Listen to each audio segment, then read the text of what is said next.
And welcome to Syncretism. This is the Santos Bonacci show. Santo had a couple of things come up, so he's asked me, Kate of Gaia, to sit in for him tonight with special guest Scott. We love Scott. We love Scott a lot because he's causing some flare-ups down under. And of course, we have the lovely Cindy joining us again. She's not aware of it yet, but I'm grooming her to have her own show on Freedom Reigns. But that's probably the first she's heard of it. How's it going, guys? We got you? Wow. That's going good. I hear a major echo. Oh, that's good. That's because I'm not muted. Here you go. Okay. Well, I'm doing just fine in the not-so-sunny California today. It's a pleasure to meet you, Scott. How are you? Good, thanks. And you? Wonderful. You know, we love hanging out with you Aussie boys, I got to tell you. Well, we can certainly say the weather is a whole lot better down here at the moment. We've got crystal clear blue skies and not a cloud in the sky. It's probably about 25 degrees or about 75 or so at your end. And, yeah, absolutely beautiful. Nice. I was going to say, we speak fluent Celsius up here. It's the Imperial Fahrenheit down in the U.S. there. So I guess we're bitemporal. I'm getting a little better at it after spending a month in Japan and conversing with all these people from around the different parts of the globe that use Celsius. I'm getting better at it. Sweet. Exactly. So I guess I sent you a little document, Scott. Did you have a chance to have a look at it? I've had a chance to have a quick squiz in between taking a friend to the airport, but it's shaping up as pretty interesting. Yeah, well, you see, this is the problem with us two spirits. We like putting everything in the mirror. And I got some brand new ammo for you that they're not going to like at all because this puppy's going out to the world tomorrow. Almost done, just doing a little fine-tuning on it. And you got the working copy, which is the most complete version of it. And I'll have it all finished off tomorrow. And there's going to be a lot of people around the world getting it, and they're not going to like it. Merry Christmas, ho, ho, ho. It's shaping up as, that's going to open a few can of worms. Yeah, well, you see, this time last year, I had just finished writing Denic Ultimatum Revirio Verum, and as you know, within a couple of weeks of releasing that document, middle of January, I sent it out January 13th of this year, and then I sent out the default notice on the 31st. You know how they like the numbers 31 and 13, so I like doing the mirror stuff with them too. I play the magic with them. And on February 11th, they SWAT raided my house. So good luck with no fixed address now, guys. Enjoy. You have my cell phone, though, so enjoy. Yeah. We're going to open up a few different things, a few different perspectives. And once what has been presented in that document is really self-evident to you, you're gonna finally understand the true power that you wield. And that's exactly what I was intending with it, and this one has been a couple of weeks in the making, and I got to tell you, you know where I'm getting all my clues to find my way to this? You're not going to believe this, because I figured out the matrix. I got most of the information from some cartoons, a couple of movies, and Black's Law 9th edition magic book, because it is a magic book, and I've got a document I want to share with a lot of people as well, Black's Law Magic Book, and they'll understand the power of it. We are living in Oz, just like you. Anyway, so what do you got going on? Well, we've had some really interesting success stories lately with some of the notices that we've been putting in. Granted, we're dealing on a real simplistic kind of level. We're not looking at the kind of stuff in this document that you shared with me. And simply all we're doing is calling out one particular level of the fraud that's going on. We got the bunch of guys calling themselves government that say they do one thing and are actually doing another. So at just that simple level, we've been calling them out on that. And a friend of mine actually recently had a situation where his daughter was driving his car, and this car was unregistered, and she was on a mobile phone, which these guys don't like. And so they pulled her over and started giving her a hard time for doing whatever she was doing. And it came out that it wasn't her car, and of course they asked, well, whose car is it? And once she told them whose car it was, these guys, their attitude changed very dramatically. And what had happened prior to that was my friend had written into the police department actually asking for evidence that they were real police and not just working for a company. Gave them a second opportunity, formalised that they were not real police and were just a corporation, sent in some terms and conditions as an offer for their acceptance.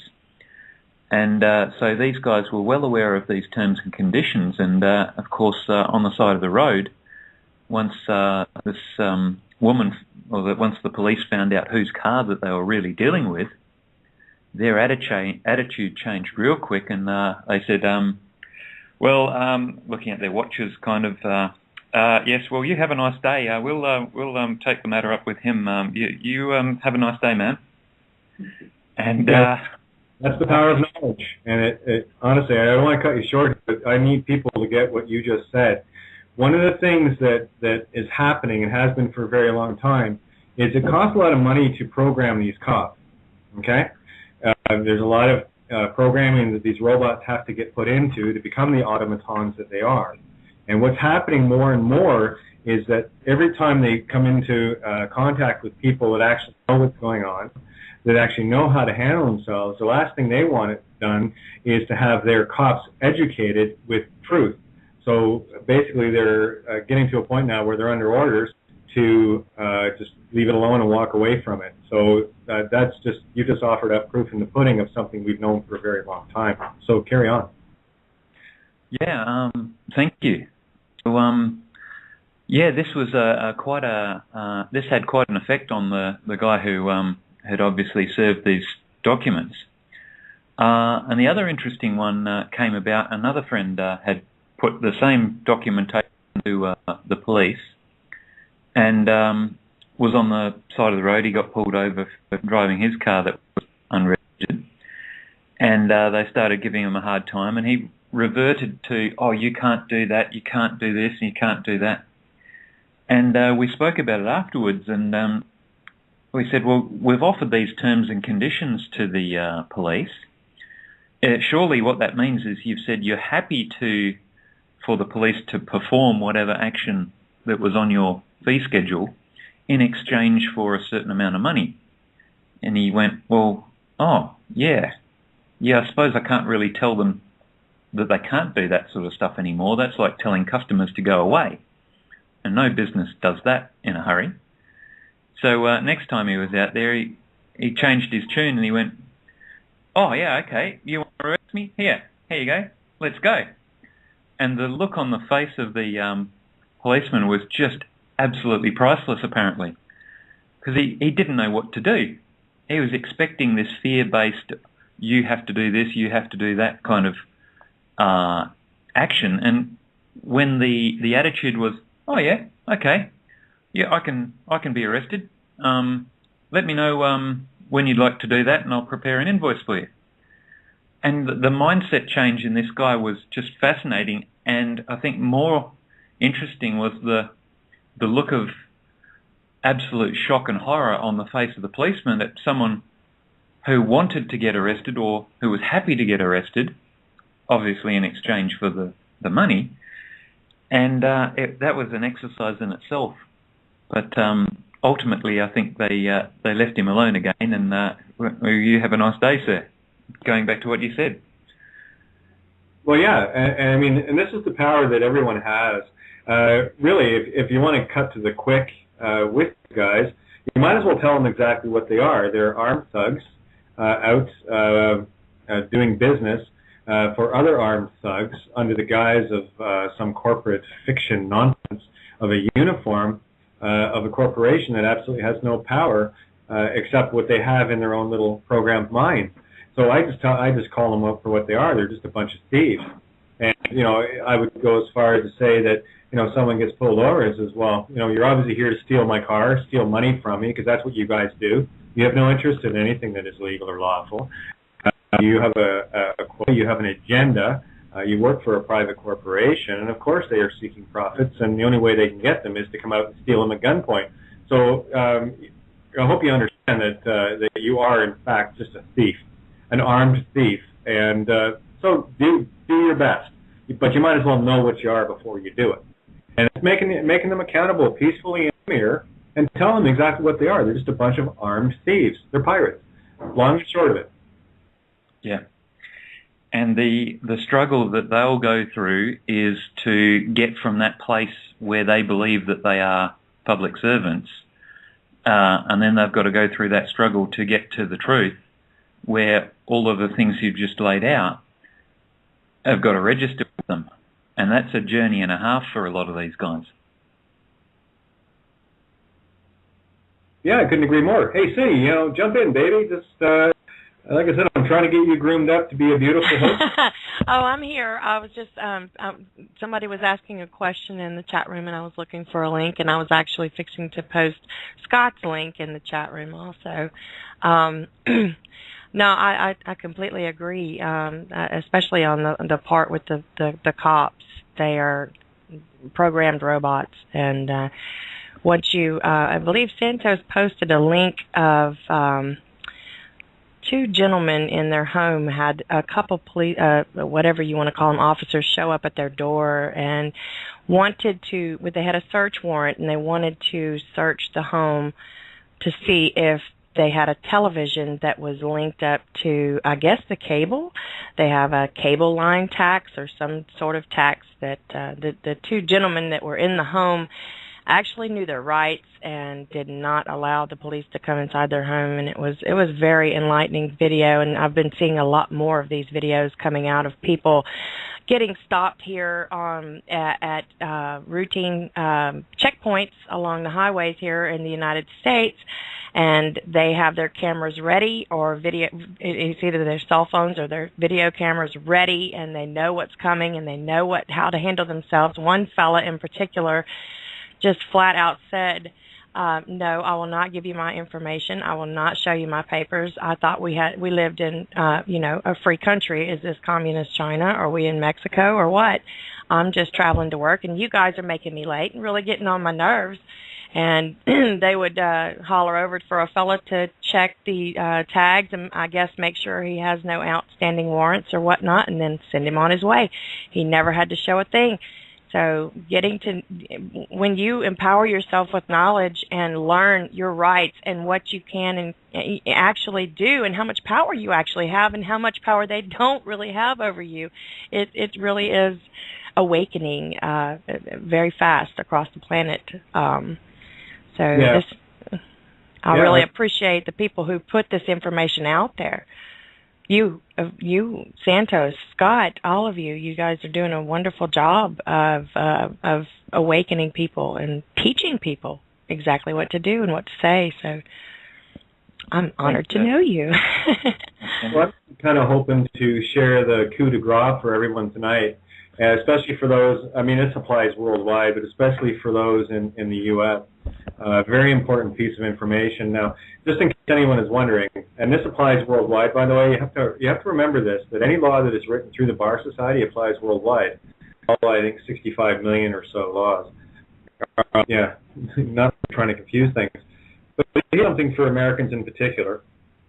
Just because, people, when they see Constitution or United States versus Wade, it's more comfortable, but this applies worldwide.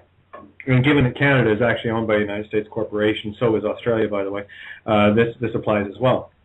It's called a Wade hearing, and I got this clue from Gravity Falls episode called The Time Traveler Pig, and the pig's name was Waddles. And you got to pay attention in the magic world, everything comes in threes, right? And the first thing that resonated with me was when Mabel, one of the main characters, won a pig, and she named it Waddles, and she said, Waddles, Waddles, my pig Waddles. Oh, 3 times, so let's look up the closest thing in Black's Law to Waddles. And here's what came up, boys and girls, so check this shit out. Wade hearing, 1969. It's actually from 1926 ruling. Criminal law. A pretrial hearing in which the defendant contests validity of his or her out-of-court identification. If the court finds that the identification was tainted by unconstitutional methods, maybe kidnapping, perhaps, the prosecution cannot use the identification and must link the defendant to the crime by other means. Does it get clearer than that? Right in Black's magic book. Okay? So let's have a look at validity of his or her out-of-court identification. Well, I'll tell you why it's not valid and why it's unconstitutional, and that's worldwide, is the fact that the birth certificate is an unlawful document until it is placed in a lawful repository. That was by command of, as commanded by Richard I. And these things are all still in place, guys. There's no such thing as a defunct law. You just got to know where to look, and you got to dig deep. So the basic thing here is, and I proved this, from my perspective in terms of how I was trying to travel to Ireland last year to take my dad's ashes home. I went to the British High Consulate, and I had numerous conversations with the gentleman by the name of Page, who no longer works there. What are the odds? They moved somewhere, but he had to be honest with me because I was asking the right questions. And I said to him very clearly on numerous occasions to make sure that he got it. He answered me straight out on the third questioning of it, though, and I know that for a fact. Back, I said to him, I said, listen, any use of the name, because I don't own that particular name, is pure fraud, and you don't want me committing fraud, do you? Well, no, we don't want you doing that. Oh, okay, so then it is used, and that's coming from the British High Consulate. Like I said, I'm Northern Ireland, so I was kidnapped out of the jurisdiction of the island and placed in Northern Ireland, which is the United Kingdom jurisdiction. And as a result, here's the thing, though. If it's unlawful and illegal for me to use the name, then by default it is unlawful and illegal for anyone else to use it and make a claim on it. Because until that birth certificate makes it ashore, literally, getting past customs, which is where it's stuck at right now, and I have the opening line in my little writ here, absolutely making that crystal clear. Where was it? Just to share with you guys. Okay, whereas my STAR contract, law-informed birth certificate, is in custody with the Registrar General and given under seal of the General Register Office, Belfast, Northern Ireland, as claimed on the actual certified copy, my original copy has not been deposited in a local repository, namely the King's Exchequer at Westminster, commanded by Richard I. The fact that they were able to copy it at the Registrar General tells me that. Right. So I know it's not a lawful document, and it says right on my birth certificate not to be used. Warning: a certificate is not. Here, let me just grab it and read it. I carry a copy because anytime anyone needs to get caught in fraud, well, I'm your girl. I'll catch you. Yeah, please. You want to play entrapment with me? There you go. No problem. Okay, here it is. I'm just opening it up right now just to share this with you guys because I shared this many times and it's finally sinking in with people. Because it says right on it, warning, a certificate is not evidence of identity. Okay, then just like your movie, Scott, what the fuck is it? If it's not proof of identity, what is it? Hey, just quickly to go back a little bit earlier on there, you mentioned the Wade hearing. The Wade hearing was for the pretrial hearing to contest the validity of the out-of-court identification. Yeah, that's exactly it. Right, so out-of-court identification is key in this, in as much as when you step into this court, or any one of these Ponzi courts, they basically want you to be the estate or the all caps version. Mm-hmm. Yes. And this is why I like talking with people like you and Cindy and Santo and Tony and so many others, because you guys actually get it right up close and personal. And I'll tell you something else. Your kids, if you have any children, they're not your heirs. You are the heir to your children because you created that. Now, I'll tell you why, and you have to pay attention to, you're going to love this one, Scott, because you've done the sailing thing, yeah? You're a captain? Yep. Well, here's what you are. You're a Ward of Admiralty, a seaman. You can spell it one of ways, right? So let's just go with the sound, because that's where the spells really are. So, a ward of admiralty is a seaman, so called because of the legal view that a seaman in contractual matters should be treated as the beneficiary and the other contracting party as a fiduciary, aka mom, because of the perceived inequitability of their bargaining positions.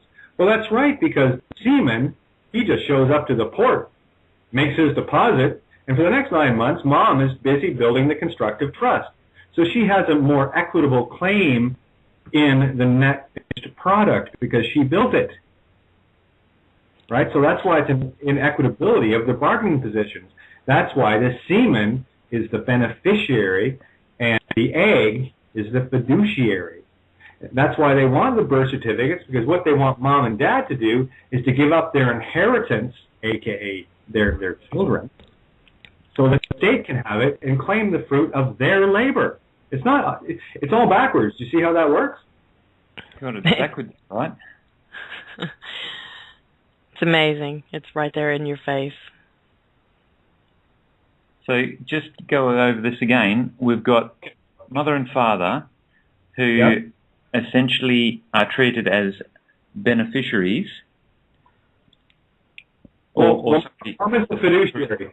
You got to think in terms of construction here, right? Mom is the builder. Dad is the contractor to the building. And what he does is he gets into contract with mom. The agreement is the deposit of semen for the egg. They get together, let's build it. Okay, well, mom's got the big end of the deal there because she's the one that has to actually build it, right? She spends 9 months building that little constructive trust.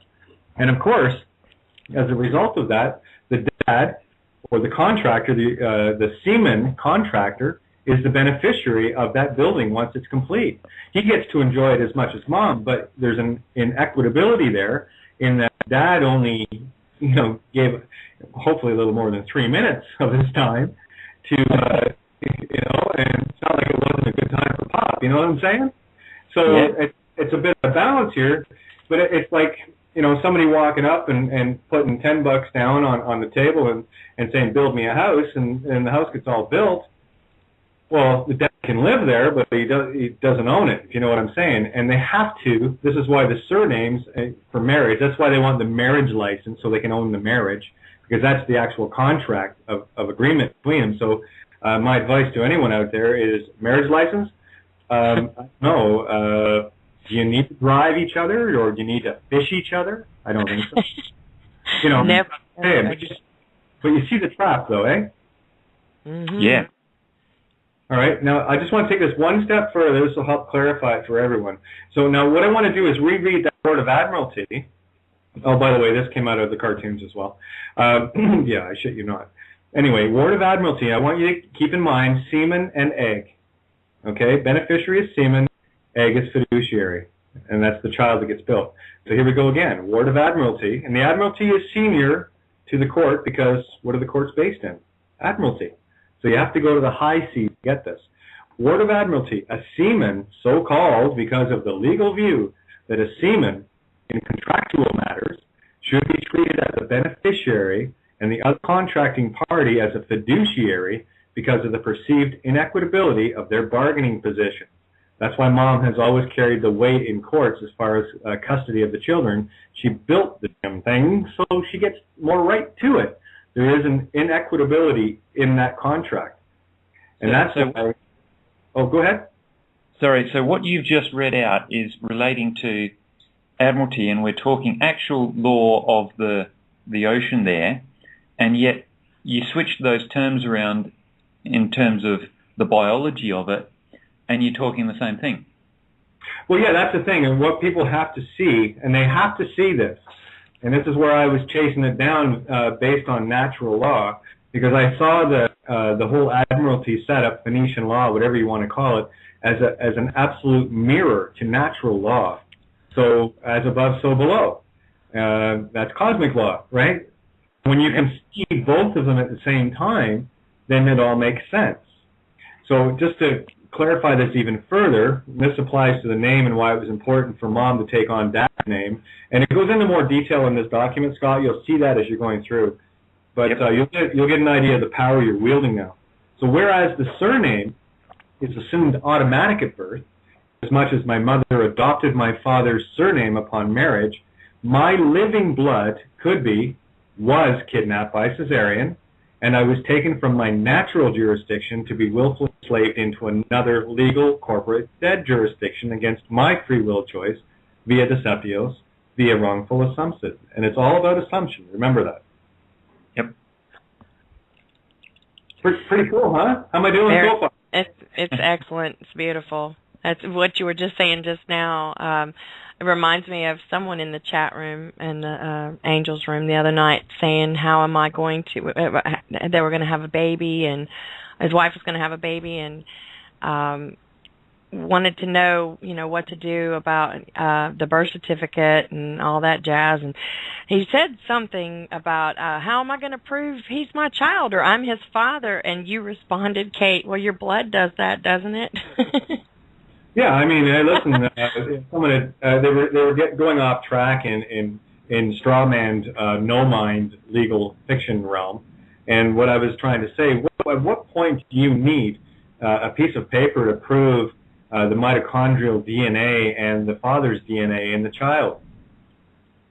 Good luck with a piece of paper proving that. You know what?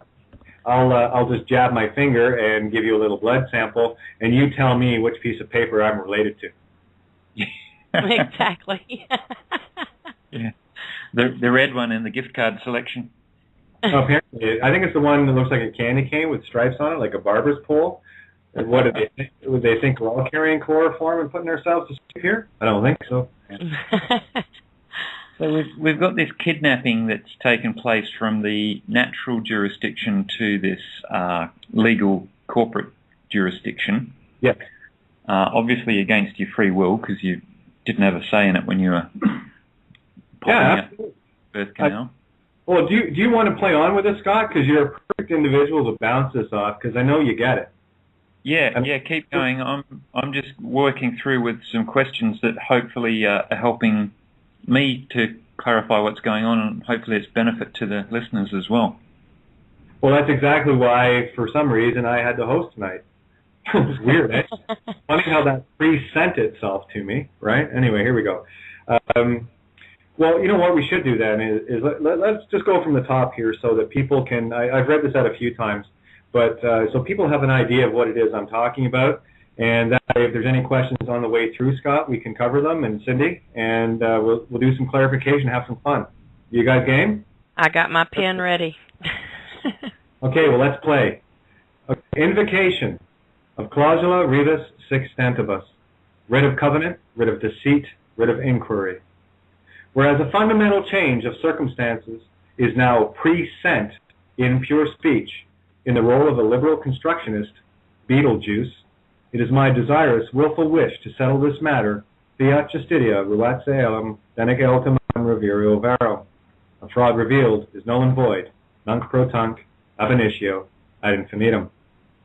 Whereas my star contract, long-form birth certificate, is in custody with the Registrar General and given under seal of the General Register Office, Belfast, Northern Ireland, as claimed on the certified copy, my original copy has not been deposited in a lawful repository, namely the King's Exchequer at Westminster as commanded by Richard I. It is my rightful duty to inform all parties, pirates, or rearrange the letters, you'll see pirates, who have laid fraudulent claim to my stock as per Black's 9th edition West. Stock, noun, 14th century. 1. The original progenitor of a family, a person from whom a family is descended, where inasmuch subrogation is present. I am the stock of my mother, father, self-evident in the blood ether, in my lineage veins, mitochondrial DNA, delta 10 Lucifer from my mother, which is prima facie evidence of my bloodline, RHA positive, where my father is the beneficiary of ascendants born to him. The father, semen, of any all born to him render him the beneficiary only, whereas the mother is fiduciary. Note, word of advocacy. Oh, go ahead. Sorry. Question? Just there. So to sum that up, that's setting out the natural scenario of what is. Mm-hmm. That's exactly right. So we've got, for example, and I take it this is specific to your certificate for Northern Ireland and Belfast. For others, it would be wherever that registrar is. Yep.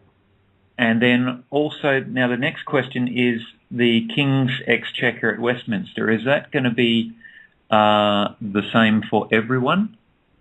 Pretty much, because it's further explained in the document as we go through here. Okay. And again, trust me on this. Any terms that people are unsure of, I already have them printed on the bottom. And what I actually do is I write templates. Yeah, it's specific to me on this one, but it's really a matter of, okay, well, take out what belongs to me and put in what belongs to you. Yep. Regardless of where you are in the world. Okay. Carry on. Okay, here we go. Again, award of admiralty, a seaman, so-called because of the legal view that a seaman, in contractual matters, should be treated as a beneficiary and the other contracting party as a fiduciary because of the perceived inequitability of their bargaining positions. He says, seaman. Unbelievable. Something else, too, that I wanted to mention here with regards to the bonds, and we've covered this many times. What we're dealing with in all constructive trusts, which is what they all are, based on natural law, we have the bid, which is, dad saying to mom, let's party.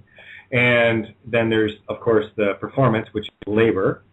And mom definitely has contractions, where she goes into labor to deliver the payment book, i.e. the trust that was constructed. Okay? So that's just to bring back more of that natural to commercial law. Now, whereas the surname is assumed automatic at birth, inasmuch as my mother adopted my father's surname upon marriage, my living blood was kidnapped by Caesarean, and I was taken from my natural jurisdiction to be willfully enslaved into another legal court dead jurisdiction against my free will choice, via deceptios, via wrongful assumption. Whereas the mistaken assumption has been made that I am assumed in some way to be related to the crown, I attest this to be untrue, where my blood in my veins is mine, self-evident as living ether, without which I would cease to be, given to me from my father. My father is the beneficiary of me, where I am not the beneficiary to him, nor do I claim any of his inheritance, where I am his inheritance to which he is my heir, not the other way around. Based on this deceptios, my father's inheritance as beneficiary was stolen by those unlawfully claiming my father's creation. Furthermore, I lay no claim to my father's estate, where I may be mistakenly assumed to be beneficiary. Any all titles, names, surnames, debts, liability, et al., etc., where I hereby invoke beneficium abstinendi ab initio ad infinitum pro tunc. Note, beneficium, a privilege, remedy or benefit granted by law, such as the beneficium abstinendi, privilege of abstaining, by which an heir could refuse to accept an inheritance, and thereby avoid the accompanying debt. Beneficium abstinendi, privilege of abstaining, the right of an heir to refuse an inheritance and thus avoid liability for the testator's debts. Insert testicles debts there, and you might understand what it's saying. Furthermore, yeah, I know, eh? Furthermore, my father's estate, beneficiary status, as well as my mother's fiduciary status, is willfully stolen via deceptios by any all parties, pirates, using my credit name and birth, venta, star date, given to me by way of removing, kidnapping, shanghaiing me from my natural jurisdiction, where the creation of the short form birth certificate is prima facie evidence of this private to public fraud absolute, where my long form birth certificate remains unlawful until it is placed in a lawful repository. Any all use of this name in the public is fraud ab initio ad infinitum non pro tunc until lawfully deposited. The DTC at 55 Water Street is not a lawful repository, but is rather a customs bonding warehouse. Wade hearing, criminal law, a pretrial hearing in which the defendant contests the validity of his or her out-of-court identification. If the court finds that the identification was tainted by unconstitutional methods, the prosecution cannot use the identification and must link the defendant to the crime by other means. United States versus Wade, 388 U.S. 218, 87. Circuit Court, 1926. Oh, go ahead. Quick one. So to sum that previous paragraph, we've got the short form birth certificate is the we get. Yes. And the long form is the one that ideally should be deposited in this lawful repository. Yes. And until that's done so, the use of the name on that document, which I believe is the same as on the short form document, is fraud ab initio. Yeah, absolutely. And non-pro-tunc, now for then. So everything reverts back. So anything done through that name by the system must revert back to you, i.e. any money made with it, any profits, that, and I go into that at the very end, which makes it very clear that you got some splaining to do, Lucy, and you got some checks to be writing here, okay? Yeah. Just letting you know, this is how the system comes down. You're taking it down, boys and girls. I promise. My mission. Isn't that an empowering paragraph? I just love it. And well, you're God. Get used to it. I just want to start laughing like it. Do continue. I'm reading along right with you. The copy you sent me earlier. So this is. There might be some changes to it because I've been tinkering with it prior to the show. You know what I'm like. Like I said, it's my working copy, so you guys might not have everything I have here, but you will. I promise. Yes. Oh, yes.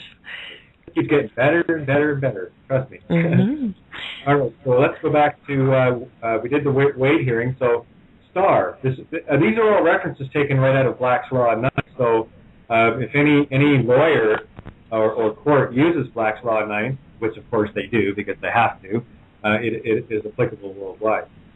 So star, which is a noun from Latin starum, from Hebrew shitar, a writing or a covenant. Historically, a Jewish contract, especially for release of an obligation, that Richard I declared to be invalid unless it was placed in a lawful repository, the largest being in the King's Exchequer at Westminster, also termed stara. It is well known, key words, it is well known that before the banishment of Jews under Edward I, their contracts and obligations were denominated in our ancient records, stara or stars, from a corruption of the Hebrew word jehe or shtar, covenant. These stars, by ordinance of Richard I, were commanded to be enrolled and deposited in chests under trees in certain places, one, and the most considerable of which was in the King's Exchequer at Westminster. The room at the Exchequer where the chests containing these stars were kept was probably called the Star Chamber, and when the Jews were expelled from the kingdom, was applied to the use of the King's Council when sitting in their judicial capacity. That's from William Blackstone, Commentaries on the Laws of England, from 1769. In summary, any questions on that, or are we pretty clear? No, all good. Okay. Yes. Moving on. In summary, the ruse perpetuated on myself and mankind is exposed for the mistake it is, pure fraud, ab initio, ad infinitum, non-pro-tunc, where it is now incumbent upon those responsible, able for this fraud to emendatio all mistakes created via this fraud. All evidence has been collected where it is now pre-sent for you, such as my living blood ether, which is prima facie proof of stock, as well as the long form, as yet unlawful, connected to short form, proof of public fraud, in my physical presence. By commission or omission of any all crimes, one is guilty where the crime is brought into view. So emendatio rather, Latin, historically, the power of amending and correcting abuses according to certain rules and measures, and boy did we find these out. So in conclusion, much knowing has been revealed to me in my own Genesis to Revelation. It is my desirous, willful wish for you to investigate the following. My original source contract is not deposited in a lawful repository. I have attached a photocopy scanned containing my receipt, BC short form, so you may further investigate and inspect the following. The Terra Cross, TRSS, dotted line covenant, the original source contract covenant, which is 19 with 12 dots. My original source contract shows the birth date, star date was never corporate jurisdiction, dotted line passed through to private, and was never meant or intended to be made public, short form fraud, where this private matter is concerned. Therefore, the United Kingdom of England, Wales, Scotland, and Northern Ireland, and later Canada and Ontario, immigrant, not migrant, falsely lay claims to being related or joined to the estate, disposing the need for testatory capacity, creating a situation where they are benefiting from unjust enrichment via theft. The United Kingdom of England, Wales, Scotland, Northern Ireland, and later Canada, Ontario, with unclean hands using false documents, moved me, kidnapped me as a child into a different jurisdiction, forcing me to pay their taxes, tariffs plus levies, creating much hardship for myself while benefiting from unjust enrichment, aka literal slavery. The United Kingdom of England, Wales, Scotland, and Northern Ireland, and later Canada, Ontario, denied my easement on the land. The United Kingdom of England, Wales, Scotland, and Northern Ireland, and later Canada, Ontario, removed my guest status, not allowing me to seek damages. The United Kingdom of England, Wales, Scotland, and Northern Ireland, and later Canada, Ontario, falsely labeled the estate, creating a trademark, shanghaiing me into using it for identification, defrauding me in the laws and customs, forcing me to conduct trade while benefiting from unjust enrichment. I am submitting to your department a photocopy of the birth certificate, both forms, to be used only for your inspection in this matter. Should you require the original copy, please contact me. My cell phone number is there. Clausula rebus sextibus, cross, CRSS, the cross to bear. A treaty provision stating that the treaty is binding only as long as the circumstances in existence when the treaty was signed remain substantially the same. Therefore, every contract created with their trademark is fraudulent, ab initio, ad infinitum, nunc pro tunc. I accept the full character of creator, creditor domini, entirely, toto generi. My willful intent is peaceful. It is my wish for my guest status to be returned. It is my wish to receive your assistance in getting full restitution. Emendatio. Thank you. All references of law are from Black's Law 9th edition, where many and further proofs are an addendum to this invocational writ. And as you can see, if you scroll down, and I'm not done with these yet, I got a whole bunch more. There's some other cartoons I need to watch. Oh, yes. Yeah, it's all there, Scott. You wouldn't believe it. Once you start seeing your Hansel and Gretel breadcrumb trail of everything that you pre-sent yourself, it's a hoot. Yep. It's just a movie. We're all starring in a movie. Some of us are extras. Some of us are spectators. And the spectators are the ones that are generally using the Walmart on Black Friday kind of thing, right? Mm-hmm. Where I should mention, by the way, that Black Friday at Walmart is the day that the prices are the most expensive throughout the year. Oh, of course. So what do you think of them apples, Scotty? Wow. Yeah, well, that'll give them a little bit of investigative work to do. Well, if they want to use my name, then they're going to have to be admitting right out of the gate that they're committing fraud, and I know they are because the document it's right on it. It's here, right on my birth certificate. Let me see. I'll open it up again. Okay, it's right off the certificate. Okay. Births and Deaths Registration, Northern Ireland, Order 1976, Article 34. Certified copy of an entry of birth. Certified to be a true copy of an entry in a register in the custody, means they have it, of the Registrar General and given under the seal of the General Register Office, Belfast. Doesn't sound like a lawful repository like, the King's Exchequer at Westminster to me. No, well, I can read off mine as well. I've got I, John Brett Holliday, hereby certify that the above is hereby certify that the above is a true copy of particulars recorded in a register kept by me. So again, it's a copy. Yeah, so here over on the other side of the world, I got the same story going on. Hold on, I'll be right back. I want to go get mine. Yeah, I figured you might, Cindy. I'll be right back. You see the power of what I'm talking about now, right? If it ain't a lawful document, then it ain't legal either, and everyone that's using it is using it illegally and unlawfully. And there's a whole lot of unjust enrichment going around for all those people that say, "Oh, I have a shiny badge." Yeah. Oh, the shiny badge pops up again. I've just got another one here from New Zealand, Kiwi birth certificate, certified to be a true copy of the above particulars included in an entry recorded in this office. So there again, it's saying it's kept with the registrar. Again, there you go. And I just got a little note here, so I'll be doing an update. Thank you, Francine. I was going to go back and double check all this stuff, but thanks for making my life easy. Delta 9 Lucifer, Delta 10 MDNA. All right, so that's because we're actually related to cannabis, the tree of life. That's where the word cannibal comes from, eating flesh, right? So cannabis, cannibal. It all works together. So thank you, Francine. I greatly appreciate it. Nice to know you're tuned in and we're all having fun. Now you understand why I was so adamant about any legal documents being sent out, because I knew they weren't lawful or legal in any way whatsoever if they were using the name. So hopefully this information will get into the hands of people that need it to make a proper and lawful claim once they get their birth certificate deposited in a lawful repository. Because until then, they're committing, I'm not talking individual, see, this is stuff that they knew or ought to have known, being as they're all about the law and legal, but what they've done is they've kept this information from us and allowed us to go willy-nilly committing fraud, and until we caught on to it, all was fair in love and war. But it's, sorry guys, the ruse is up. You've been caught committing fraud. We know how now. We know where the fraud started. We know that all insurances go through Venice. That's where X or key, Greek letter key, St. Mark's the spot. That's where the blue sky sureties all come from.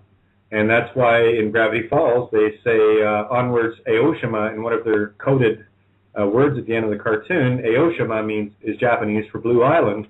Just a coincidence that Santos' lovely wife is Japanese and told me what that meant when she said that. If people even had an idea of the dots that got connected to get it to this point, you would see how this game works. We are in Oz, all of us. What was that last comment you made, Kate, about Santos' wife being Japanese, and what did she explain to you? Okay, well, one of the episodes of Gravity Falls has it, the little code things that the kids have been breaking down? Yes. Okay, well, at the end of it, the decoded message was, onwards Aoshima. Aoshima is Japanese for Blue Island. Blue Island, okay. Like blue sky? Isn't that fun? Yeah, And what's the only city in the world that's sitting on water, like a boat? Venice, Italy. Ah. Yeah, all roads used to lead to Rome until it was sacked by the Phoenicians, and they moved it over to Venice. Now there's that Department of Justice, Doji. Yeah, it all works. We have created a master script, a beautiful set called Earth, a beautiful universe, which is part of the set as well. And we're just here experiencing our starring roles. And now that we're in the age of Aquarius, I guess we get to know instead of believe. Kind of cool, huh? So yes, very cool. What does your birth certificate say?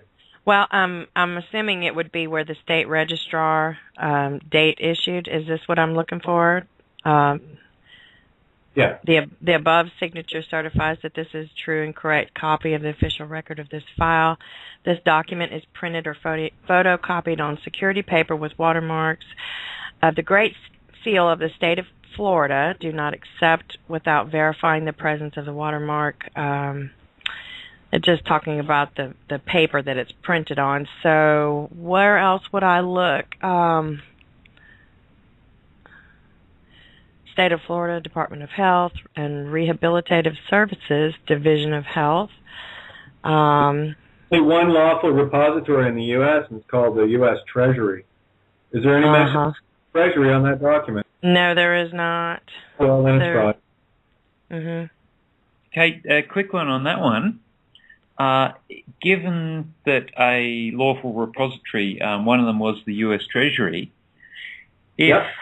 if these long-form certificates were not deposited with, say, the Treasury, would that be in some way defrauding the Treasury as well? Oh, yeah, it's huge. And by the way, because Australia, as you pointed out so eloquently, the Australian government is registered where? Washington, D.C.? D.C. So those that have, corporations like Canadians, for example, because Canada is owned by the United States Corporation, which in turn is owned by the Crown anyway. But the bottom line is this. You may consider, now I'm not giving anybody any advice, but I might point in this direction a little. Maybe the U.S. Treasury might be a place to look. Yeah. Just put it together, guys. I can't tell you the answers. You got to figure it out yourself. You have to do your own homework here. You've got me thinking on that one, because if these little franchise operations of these registrars around the world are withholding the deposit in the lawful repository, that appears to be, like we said, the potential of defrauding the lawful repositories. Yeah. I can smell your wheels burning from here. They're operating a little sideshow, operating outside. We're withholding sort of our stock take, if you like, from the boss. We're taken from the till almost. Yeah, they might have their fingers in the kitty before everything gets started. And just so people know, they start off pretty disgustingly with, racial profiling in order to grade the bond. And if you'd like, I can read out some of the questions just to show you how they grade these bonds and racially profile people to see what it's worth. I do have a document that I can open and share some of the information as to what the child's bond is worth when they're born.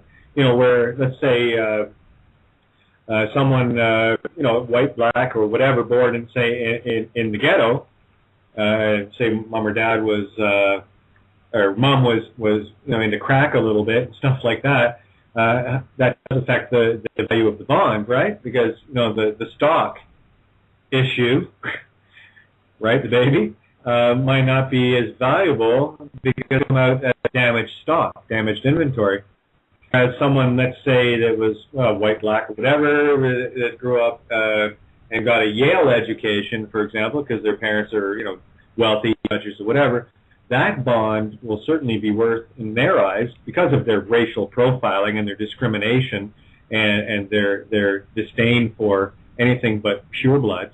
They look at us like we're muggles, half-blood, where it'd be worth a whole lot more. Let's say, so a ghetto kid the bond might start out at $50,000, $100,000, and what have you, whereas someone born into a Yale family, the bond could start out at 10 or 20 or 30 million and go from there. And of course, once you have access to the funds, which they do have the information for, it's not very hard to control the planet when you're that racist and when you're that prejudicial and when you're that filled with disdain for your fellow man.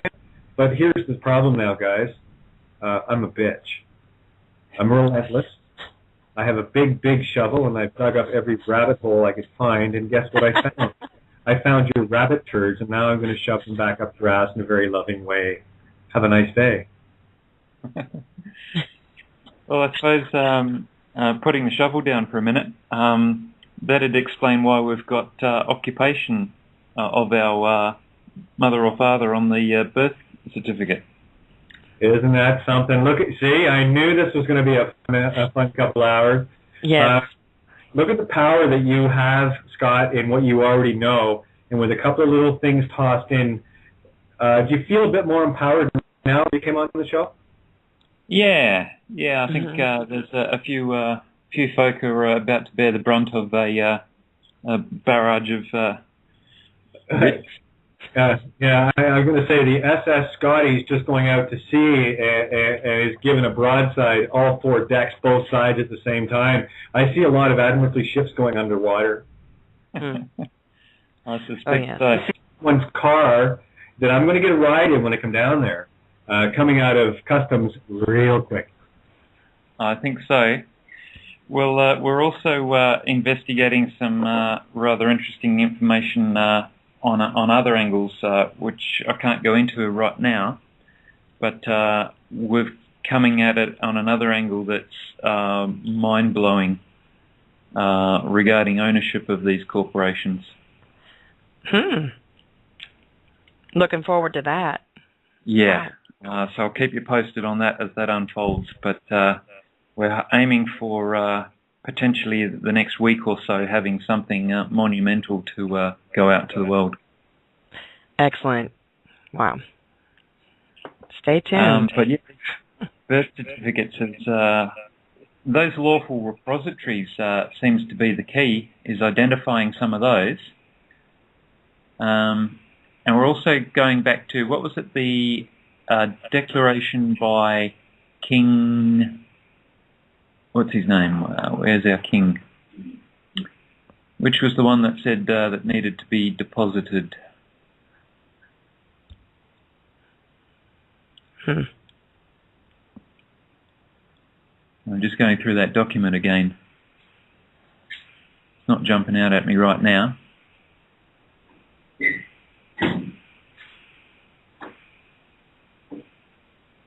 Are you... What document? The document that Kate was just reading off of, or...? Yeah, there we go. Talking about King's Exchequer, deposited in that... yeah. These stars, by an ordinance of Richard I, were commanded to be enrolled and deposited in chests under 3 keys in certain places. Mm-hmm. So we wonder where these depositories were. We've got a suggestion that one's Treasury. We've got the Westminster in the UK. One would suspect that Treasuries may be branch offices of such a repository. Mm-hmm. But the key would be to, I suppose, put the emphasis onto the registrar, who is, as per the birth certificate, saying he's got the particulars or the copy kept with him, is to say, well, excuse me, sir, I am, per this writ, looking for evidence that it's deposited in a lawful repository. And you can imagine the registrar would be sweating bricks. Yes, you're probably quite speechless to answer that one. Well, I'm liking essentially the addendum or references that Kate's put together in this. Yes, we've been. Well, she has. I've had a chance to look at a few of some of the aha moments. Having the Black's Law Dictionary 9th edition is absolutely priceless when you are on these rabbit hunts. Anything that stands out, sometimes you have to play with the words, but you just pull up that reference and look up whatever you can find, and you will be very enlightened as to the actual meaning of certain terms you come across. And this is blooming into just the most beautiful baby I've ever seen. So you now that you have a few more pieces of the puzzle, we're very, very excited to hear what you can come up with, along with your findings that you can't speak about right now. But yeah, I think one of the things that it was regarding why I asked if the Treasury would be defrauded if those certificates were not deposited with them. So if you're defrauding the owner of the Treasury by not depositing those, it's suggesting we've got these little satellite operations that are running their own little show and dipping into the till. And that I think would have quite a lot of them ducking for cover left, right and centre very quickly if they were had the light shone on them. Yes, if they were exposed. I don't think the boss would like that very much. No. Well, I have that on fairly good authority. He doesn't. So this is a good little piece to the jigsaw puzzle. And and may well join a few more dots that could assist in that matter. So I'll keep you posted on that side of things. Brilliant. This aspect of the because I viewed it for quite some time on a more simplistic level of when your mother and father give birth to you, they act as like an executor and appoint trustees to return benefits to you as the child. Yes. So it was like a trust in that sort of manner. Mm-hmm. But what we're looking at here is we're going back to the semen and the egg to put together the constructive trust where we get the mother as the fiduciary, father as the semen, mm-hmm. with the semen, making him the beneficiary, which is a kind of a strange way to look at it when you think of the father as being the beneficiary. But I suppose in another way, when you go along to those birthday parties for the children and you see the father there sitting there with the child on his lap and throwing him up in the air or whatever, yes. then benefiting or beneficiary in that sense. Mm-hmm. I suppose another example is you look at go back to the families of old, and my father, I can relate to this. He grew up in New Zealand on a farm property where he was a family of 5 brothers. Now, in that regard, they were all essentially workers going out milking the cows, and the father benefited from having a little bit of a workforce. I know all too well about that. I grew up on an Arabian horse farm, and I was definitely, I'm guessing, a nice worker. It worked out well for my mother. So different way of looking at that beneficiary scenario. Mm-hmm. Now, let's just go through that joining of the dots again to where you fit in. You fit in as in the natural law scenario, you are carrying the blood of the father. So carrying the blood of what? I'm sorry, you cut out there for a second. Sorry, you've got the blood of the mother and father. Uh-huh. So in the natural environment, we've got the link between the two there. And I'm just thinking out loud a bit here as sure. I'm working through this.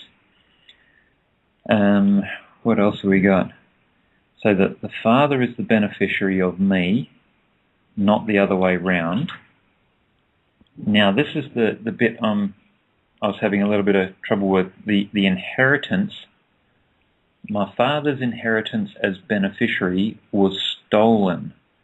Right, so that occurs where you get kidnapped and his benefits are stolen. That makes sense?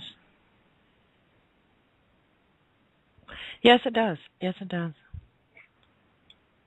Then what else we got? We've got, so yeah, that takes the father's status as estate beneficiary as stolen. Then what do we got? Using the private name, date, short form birth certificate, so private to public fraud. Yeah, head's certainly spinning on this one. It will be an interesting one to let that sink in and rattle itself around. Mhm. Yeah, it's spinning in my head too. So I'm with you on that.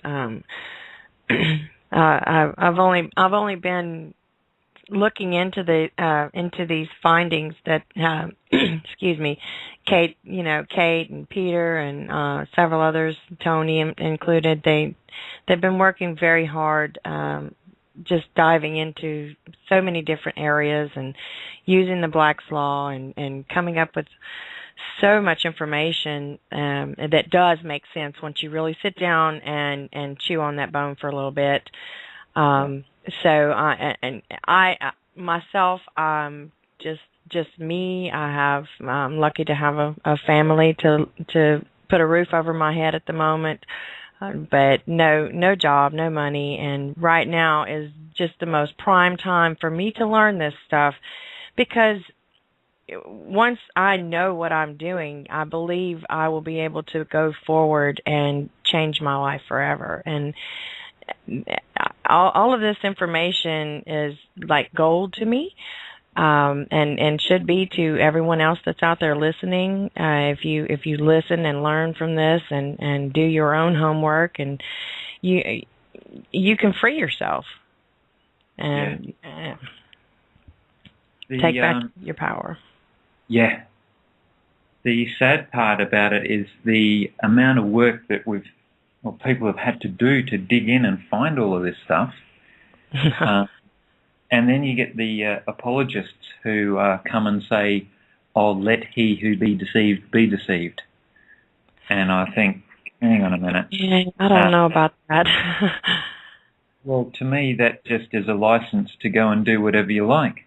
Exactly. I mean, could you imagine I'd just go and nick lemons from my neighbour's tree, and I'd just say, "Oh, let he be deceived who be deceived." That's right. All I've done is I've stolen those lemons from him. Exactly. And I'm justifying that theft by saying, "Let he be deceived who be deceived." And I don't sit well with that at all. Oh, neither me. So there is certainly, in my mind, a willful intent to have set up this system to con us out of our rightful status and prosperity that comes along with it. So that's the sad part, but we can put that behind us and move forward to claim the work towards the solution. Yes.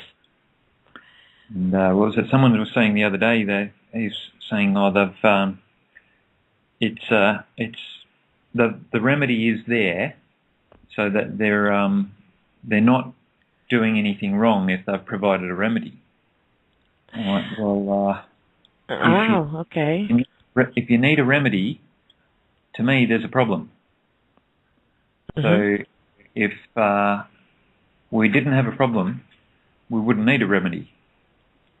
So I start first with backing the truck up. And what we're looking at here is one hell of a problem with a remedy. So ultimately, if this whole problem didn't exist, we wouldn't have to be worrying about all of this sort of thing. So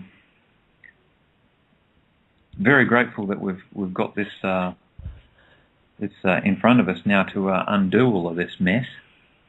But it's a rabbit hole and a half, like Kate was saying. Yes, it is. Yes, it is. By the sound of it. Well, you're right. We have all the clues right in front of us. It's just a matter of deciphering the code and figuring out that remedy. And each different individual who is a part of the decoding process can bring a different puzzle piece to the table. Eventually, we're going to have this puzzle put together, and it's going to be to the benefit of everyone, all mankind. Definitely, yeah. So, what do we got? Kate mentioned that clausa rebus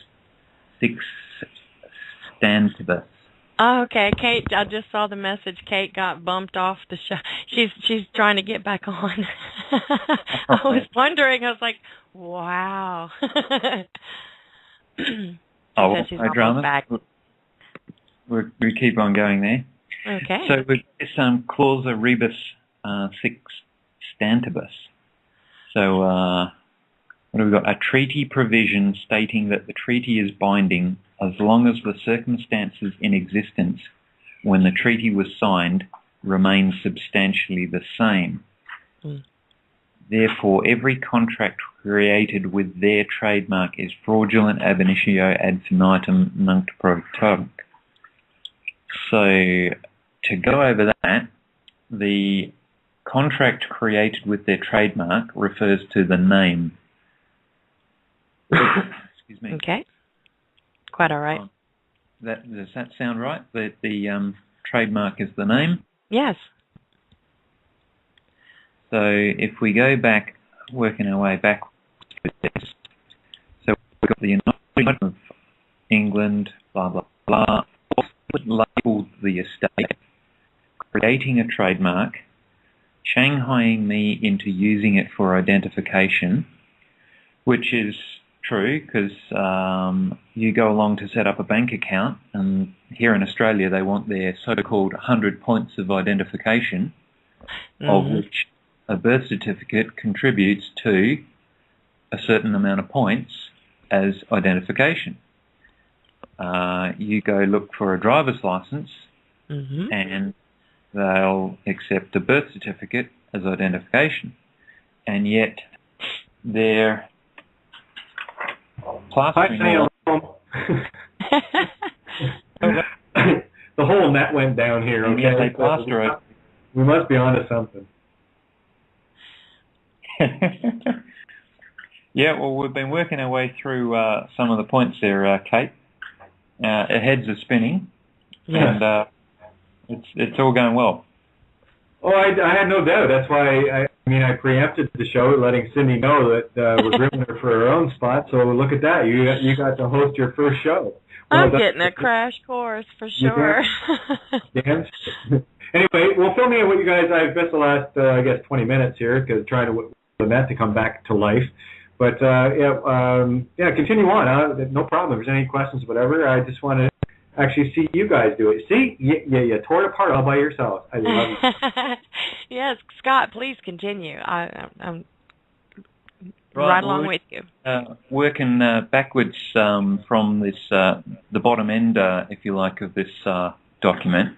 We were going through that clausa rebus sextantibus and working through treaty provision stating that the treaty is binding only as long as the circumstances in existence when the treaty was signed remain substantially the same. Therefore, every contract created with their trademark is fraudulent. The trademark being the name or the label of the estate, which is coming from the birth certificate, which, if not properly filed or recorded with the lawful repository, becomes, let me see if I can join the dots on the terminology there. If that document's not filed with the lawful repository, it is, where are we, fraud to emendatio. Is that sounding right there, Kate? Yeah, you're right on the right track here. I'm just looking to pull up another document here that as part of my ongoing research. So things that I don't really here. Just got to bring this up. Where is it? Santa Claus Trail. There it is. Yeah, I've got. You wouldn't believe the work that's went into this document. I've been solid at this for almost 2 weeks. And I'm pretty savvy when it comes to this stuff too, which is. Yes, she is. And for the past 2 weeks, I've been helping a team of people who are working on we just opened the doors on the 21st at 11 a.m. GMT. Synchronicity.com was opened up, and it is going to be, or is, a syncretic university and a database of everything Santo, Kate, and Tony, and we will eventually be adding more teachers there. At the moment, you can go in and look around. There's quite a bit of information that we have been able to upload, but between the three, there is just infinite amount of information, shows, radio shows, writings, and videos that we're trying to get on this site as fast as possible. And I'll get these messages from Kate. and it's like this long discovery, and I'm like, I want to read it so bad, but I got to sleep too. So eventually I will be able to just take an entire day or 2 or 3 and sit and dive into all of this and really understand it. So just exciting times that we live in. Okay, well, here it is in a nutshell. This will help explain what you just asked, Scott. So here's the thing. If you did deposit the long form BC, it wouldn't matter because the goods hadn't been delivered. And if you deliver the goods via the short form BC, you couldn't claim it because the STAR contract hadn't been made valid by depositing it into a lawful repository. So either way, and here's where you come into the picture, you'll see the synchronicity here now, customs has been avoided. And there's doo-doo coming down the track, right? This is all about, my document froze again. I hate when it does this. I was just going to read out what clausula rebus sextantibus. I actually, there's a little typo there in the document I gave you, but I'll be fine-toothing that before I send it tomorrow. I'm going to have to close this document again and reopen it. But anyway, I'll read what clausula rebus sextantibus is, and you'll see the importance and the relevance. Because what we're dealing with here is a fundamental change of circumstances. All of a sudden, we have woken up to say, wait a minute, the Crown aren't my parents. They stole my parents' inheritance, called me the fruit of their labor. We are the fruit of our parents' labor. Right? Yeah. So, what they've done, and that's why they wanted to secure the children. It wasn't about securing the parent, because they weren't interested in the parent.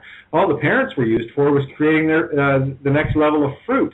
And they kept this thing going. Ad infinitum, that's what they were hoping for, but, and there's myself and a handful of others that have showed up that have all played key roles in this. I mean, listen, anything I put together is the net result of my interaction with everyone else out there, so this is not my document. This is everyone's document. All I'm doing is doing my job in what I'm good at, and that's writing. That's what I do. And I write and read between the lines. I understand the green language. So I'm taking everybody else's work that is shared, of course, and I share it right back. When I complete something, of course, it goes right back to everybody. I guarantee you everything I've ever done is out there somewhere because it belongs to all. Truth is not, this is where ego comes into play with people. Some people, this is where they get caught in their intellect. Some people go, well, I know this and I'm really smart and I'm not gonna tell everyone and I'm just gonna control it. And that's what's happened to us. So I'm just gonna try to get this thing open up again, because it really is, once you get the fundamental understanding of what the clausula rebus sextantibus, or the cross, it's just a coincidence that the initials are CRSS, and the only thing missing in it is the O of creation. They took the creation out of the cross. So what's happened here, the fundamental change is that, no, the Crown aren't my parents. And that is, again, if you look at prima noctis, which is a supposed custom, right? And customs are senior to laws. You want proof of that? Well, it's customary for cannibals to eat people. It's not against the law in their culture. It is a custom, right? That's why everything had to get caught up in customs. The only thing that can trump a law. Get it now? All right. Yes. So here we go. Clausula rebus sextantibus. In public international law, clausula rebus sextantibus, which is Latin for things thus standing, is the legal doctrine allowing for treaties to become inapplicable because of a fundamental change of circumstances. It is essentially an escape clause that makes an exception to the general rule of pacta sunt servanda, which is promises must be kept.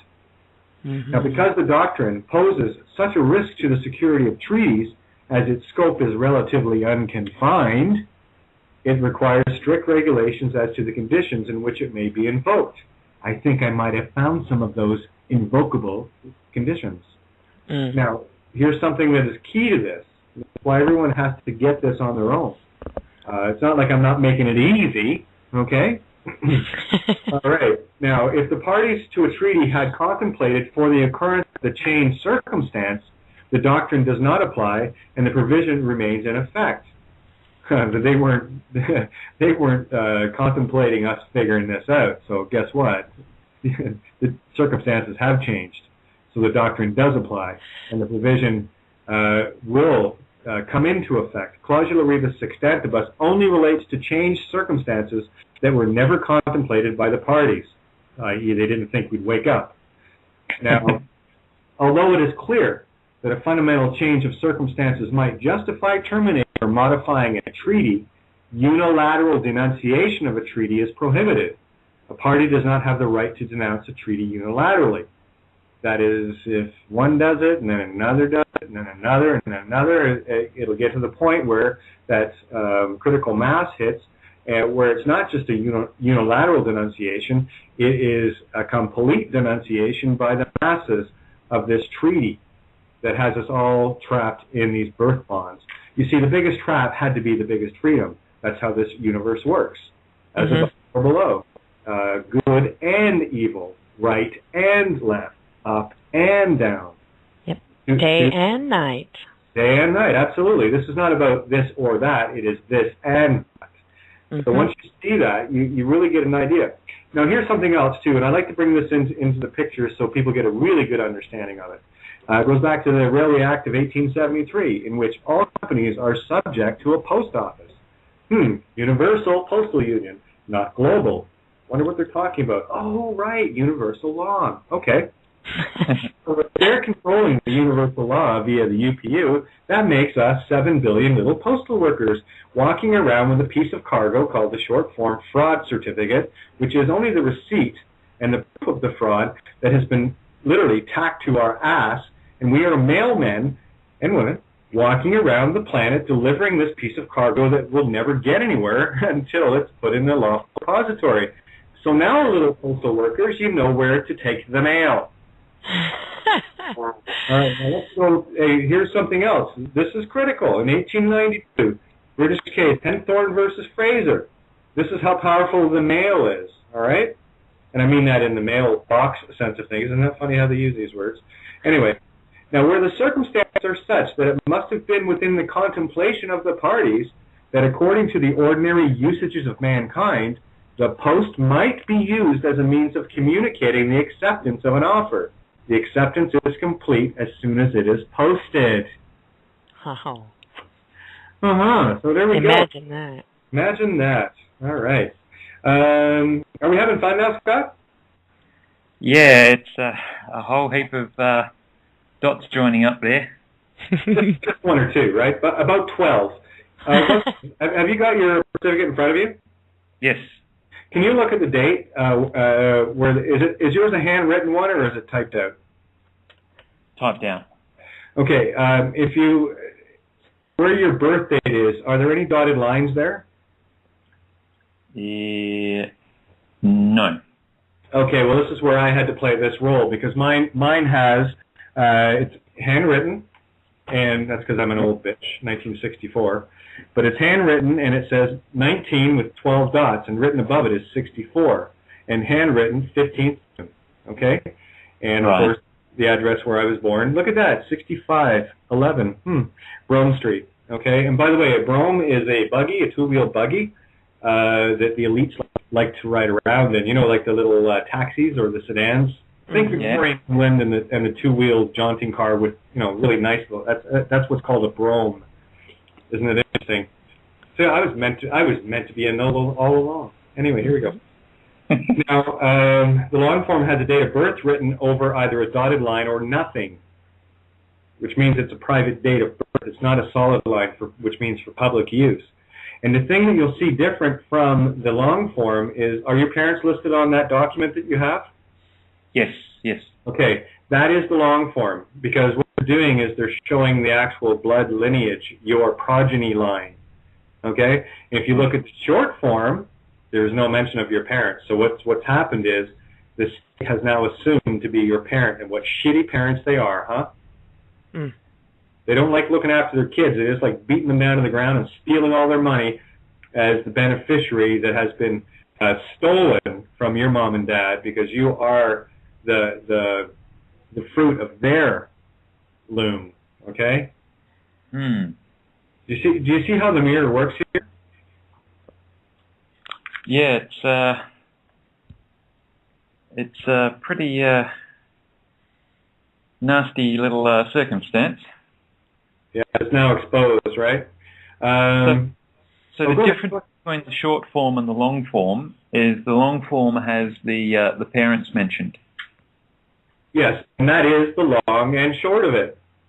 Okay. I'm looking at a Kiwi birth certificate and an Aussie one here, and both are in the long form. I haven't actually come across a short form one, but I suppose that doesn't really matter. Well, but you need, if you're going to make this claim, it's a perfected claim, you need to have the short form. Typically, what you might have is a tear out from the bond, which is in the card form. I'm not sure what they have down under, but I know in Canada and the U.S. they have that. Do they not? I know they have it in Canada. Do they have that down where you are, Cindy? What is this again? It's like almost like credit card sized short form. Credit card size short form. No. Only thing I have like a credit, when I got my passport, and a passport came like a credit card. But I heard you mention this short form before, and where would someone, let's say in the United States or Australia or anywhere else, how do you acquire this? Well, you see, here's the thing. You might just want to call the Secretary of State and maybe ask them about, the long form birth certificate. It's not a legal document. You're wondering if you can get a hold of the short form. Better yet, just go online, and there are companies that will secure those for you. You see, that's a third party you can go through that removes the burden of doing that. It might cost you a couple extra dollars or euros or pounds or whatever to do that. I got to tell you, I've got almost $200 in 2 pieces of paper that are the end game of exposing the fraud for what it is, right? So just to give you a little background, read all the necessary requirements to forego customs, and claimed where they claimed that they were related to us, and we were at that point literally incapacitated. All right, so we were taken out of the loop. Now the proof is found on the small birth certificate. The now public birth date is really the public vintage, your wine date. Okay, turning the wine. You're born on date. Oh my goodness! Wow. Yeah, your born identity, and that's what we are. we are all Jason Bourne. And what was the first movie about? He had to follow his clues to find out who he really was. Who he really was. That is, and then the Bourne ultimatum, and then the Bourne supremacy. So just wow.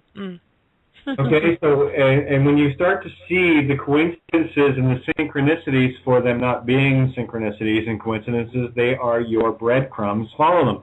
And what Jason had to do throughout the movies was he had to come to terms with who he was. And when he finally discovered who he was following his trail, he wasn't very happy with it. But what he did was he found his heart. That was the Cowardly Lion, the Tin Man, and the Straw Man all in one. Yes. And where did they find Jason at the beginning of the movie? At the beginning of the movie, in the water, floating, lost at sea. Yeah. And he had a little chip thing in his back that was cut out of him, and that had his first clue to take him to Switzerland. Imagine that. Thanks to a bank account where he had lots of ID, so he didn't know who the hell he was because he had ID from everywhere. Yes. Wow. But no, they don't tell us in the movies. That's why they say Lionsgate Pictures pre-sent. Oh, what did you send me? And look, let me tell you something, Kate. Last year, I'm just 20 minutes away from Hollywood, and part of me was going, I don't watch TV, but I do watch movies. My father is a projectionist, has been for many, many, many years, and the whole family, we're movie buffs, and we love to sit and watch them and try to figure out their meanings, but as of about 12 months ago, I started seeing, these little synchronicities and so many movies and cartoons and I never really had a way. It didn't have a Black's Law 9th edition dictionary to sit and decode this. All I could do was roll it around in my head. And there are so many movies, every one of them. You can get a present present to you if you know how to decode it and decipher what is being said to you in this movie. I love it. I absolutely love it. Well, again, by the way, Scott, have you got a copy of the Black's Law 9th edition? No, I don't. Okay, I'm going to ask you one more time. Do you have a copy of the Black's Law Dictionary, 9th edition? Check your box, Scott. That's a very subtle hint. Merry Christmas, Scott. Merry Christmas, I love you. Oh, thank you very much. Now you do. Yeah, I just got this copy of Black's Law Dictionary, 9th edition. Isn't that funny how some fairy must have sent it to you. Oh, my God. I got to tell you, Scott, it doesn't get much more fairy than me, so there you go. Anyway. Who'd have thunk it, eh? Who'd have thunk it? Anyway. Who'd have thunk it? Brilliant. So, custom. Yes, very nice. Mm-hmm. So what we're going to do, Scott, is I'm going to explain to you how to use the magic book. By the way, one of the things that was decoded, E pluribus tremble from the Gravity Falls actually is an anagram for the Supreme Bible. Oh, wow! What are the odds? Anyway, so the Supreme Bible, there's 2 books in the series, Book 2 and 3. There's never any showing of Book 1, so you know there's another book that's missing, and that book is the Consciousness Edition, published by none other than Wicked Witch of the West Publishing, and it's a beautiful emerald green book. Imagine that, Emerald City. Emerald City? Mm-hmm. Yeah. So, and by the way, there's don't grab this right away, but here's an essay that I just put it in there. Don't grab it just yet. Wait till the Black's Law gets there, which will just be a minute or so, and then grab that. But I think you'll appreciate that essay. It'll actually bring a few things into focus. In order to use the Black's Law magic book, what you have to do is find your coincidences. Like when I go through movies or whatever, I'll look up anytime something is mentioned three times, or I'll give you an example. In the movie The Postman with Kevin Costner, there's one scene where he's walking up with Abby, and he looks at her and he says, "Have you ever been to St. Rose, Abby?" So I thought, "Oh, St. Rose Abbey, I wonder." So anyway, I went trailing that one down. But here's the interesting thing. St. Rose is in Oregon, and guess where Gravity Falls cartoon series is based? Oregon. And here's something else that you might find interesting in regards to the adoption. Just remember what I just said there. Now, birth certificate. A formal, I'm not sure I got the right one here. Yeah, here it is. Birth certificate. This is from Black's Law. A formal document that records a person's birth date, birthplace, and parentage. In all 50 states, everywhere in the world, by the way, an adopted child receives a second birth certificate reflecting his or her adoptive parents. So do we, because the state is pretending to be our adoptive parents. In such a case, the original birth certificate is usually sealed and can be opened only by court order. Imagine that. Some states allow limited access, depending on the year when an adoptee was born, and sometimes on whether the birth parents consent. The trend today is to open records if, 1, both the child and biological parent consent, for example, through an adoption registry, or 2, the child requests and upon notification the biological parent does not veto the request. Oregon enacted the first statute to permit access to birth records upon the unilateral demand of the adopted child, once the child reaches the age of majority. Are you guys over 18? Yep. Yes. Oh, well, let me see. I'll read this again. Oregon enacted the first statute to permit access to birth records upon the unilateral demand, means you, of the adopted child, because that's what we are in their eyes, once you reach the age of majority. Now, in the case of children, that's what you can do. You can do it for them. Mm. So how quickly can you say the system is screwed? Yeah. Kate, what were you just reading from again? It's the definition of birth certificate in Black's Magic Book. Okay. All right. Magic Book. Yeah. The Black Magic Book, yeah. Here's another book called The Black Book of the Exchequer. This also is in Black's Law. History. a record book containing treaties, conventions, charters, papal bulls, and other English state documents. It dates from the 13th century. Oh, that sounds like Eddie Longshanks. That's the first. Also termed Liber Major Parvis. LNP. There's also the Black Book of the Admiralty, which is English law, and you might want to look this up. If you want a copy of the Rules of Oleron, let me know, but here it is.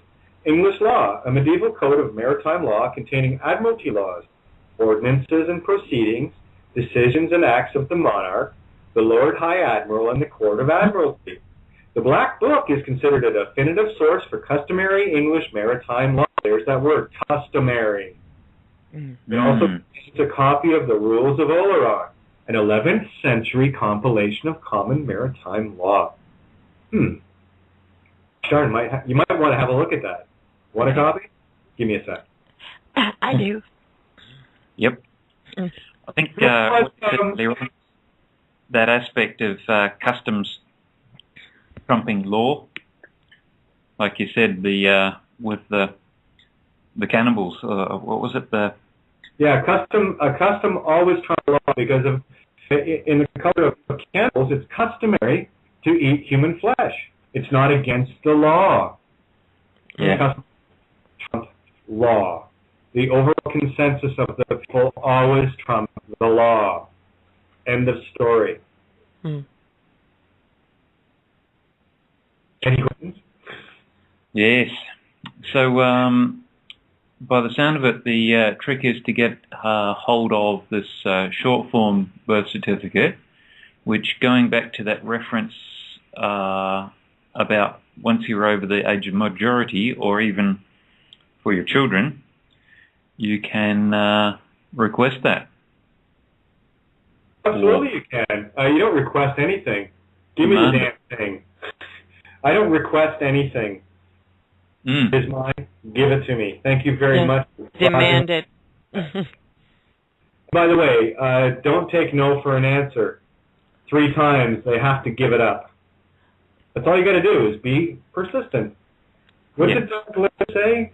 Just tap your heels together 3 times and say, there's no place like home, there's no place like home, there's no place like home, and blammo. Where was Dorothy? She woke up. Yep. It was all just a dream. Welcome to the dream, guys. This is the show of shows.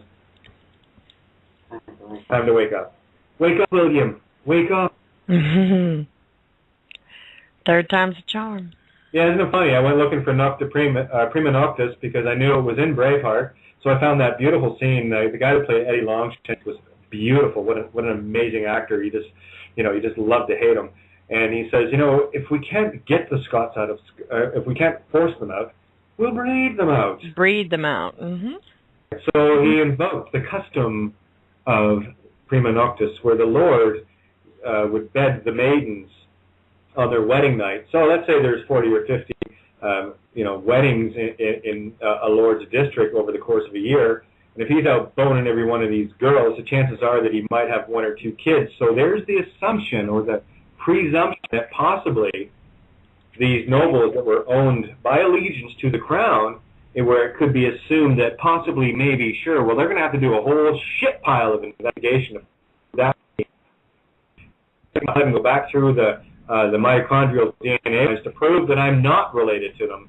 And I think that's a hell of a pile of hay to find a needle. And sorry, guys, game over. You're done. That's it. You're done. Brilliant. So, how you like me now? Isn't it fun? Once you start to get it, I think it's an absolute hoot. Oh, by the way, Cindy, there's a copy of the Rules of Oleron, and I should probably check to see how much time we have because it's 1:45 now. So let me just don't mind me. I'm not even in the chat room anymore. We got 16 and a half. Oh, I haven't been. I've been all wrapped up in this conversation.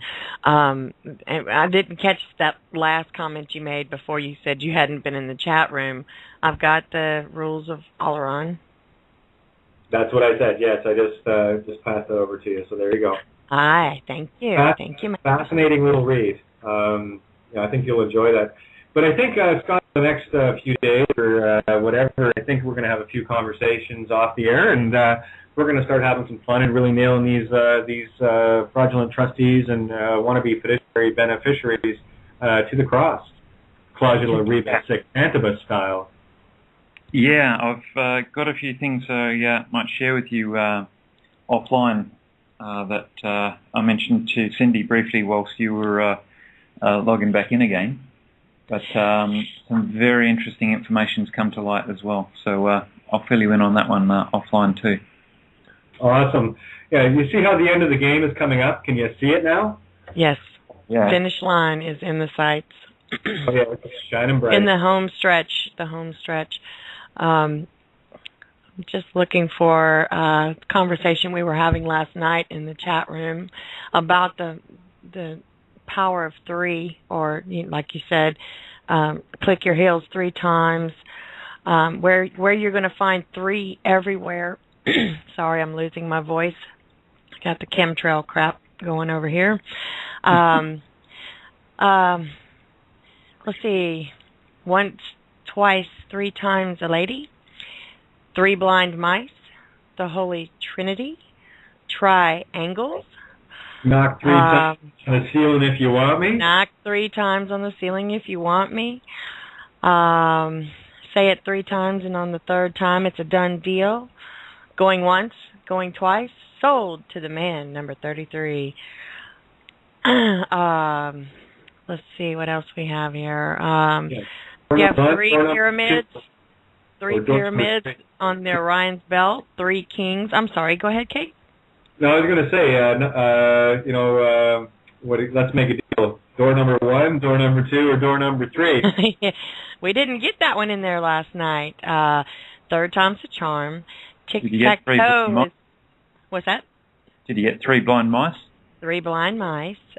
Tic-tac-toe is 3 in a row to win the game. 3 peas in a pod. 3 Frenchmen.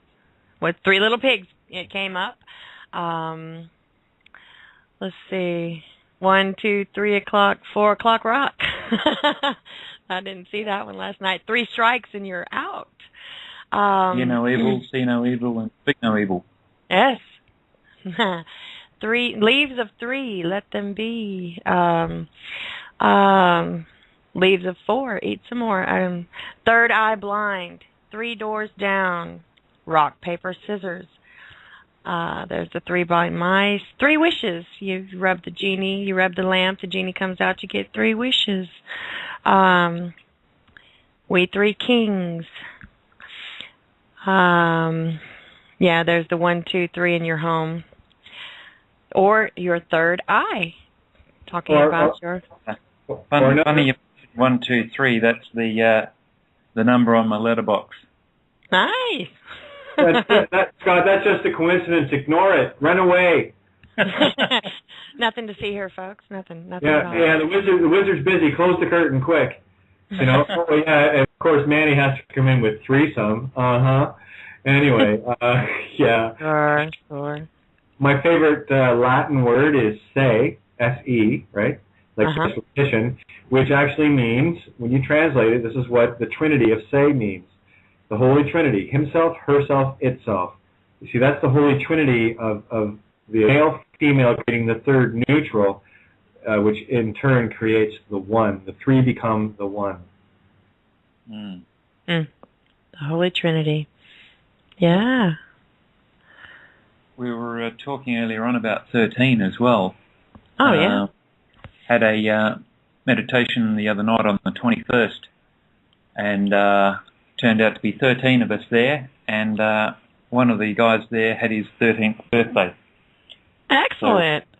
So, 13 is the all-seeing eye. You know that, right? That's the letter B. It has been pulled apart. To be or not to be. Yes. So to 13 or not to 13 is basically what Hamlet was saying. And again, look at the whether 'tis nobler to suffer the pains and slings of outrageous fortune, to be or not to be, is really the question, right? Now, the whole game here is, can you handle the heat of the fire? The more heat you can handle, the bigger the prize. So those that really paid the price in this Well, it's like playing a good card game. If you're not willing to play your cards and gamble with everything on the table, don't expect to walk away with much. So I know a bunch of us that are all in this game, so I guess we'll see you at the beach soon enough, eh, Scott? With the top down. With the top down, that's right. Got it. I'm going to make a stop in Thailand first, but give me about a month and a half, 2 months to heal up, and I'll see you there. No worries. Well, I'm not going to show up and not be ready to party. Yeah. Yeah. Oh, yeah, the 3 platonic solids, the 3 musketeers. Look at the guys in the room. They're going nuts. Third rock from the sun. Earth. Yep, absolutely. I got to look at, well, I was going to say, too, Goldilocks and the 3 bears, my 3 sons. So, yeah, my 3 sons indeed, huh? Yes, my 3 sons. Mm-hmm. Everyone's sitting around right now trying to think of the connections of the 3, but there it is. They click your heels together 3 times. And the joy of knowing this truth, in any court, a judge, once asked 3 times, must give it up. Mm-hmm. That is law, universal law, because that is magic. We're living in a magic universe. What we're doing now is we figured out how to figure it out. So getting back to the Black Logs, I want to cover this so people, anyone that has the ninth edition, what you can do is, as soon as you find something that synchronistically resonates with you, and in particular you watch a movie and you see something that triggers, go and look that up in Black's Night. And if you can't find the word exactly, look at the one where it would have fit, and then read what the reference is, and bring toilet paper. You will shit yourself, I promise. Yes, you will. Oh, look, there's 13 people in the room right now. Oh, excellent. There sure is. But anyway, we got, what do we got left here? Let me just check. I'm such a tardy host here. Oh, we have 9 minutes. So 3 times 3 times, 3 plus 3 plus 3. My bad. Yeah, we have consciousness right now. Mm-hmm.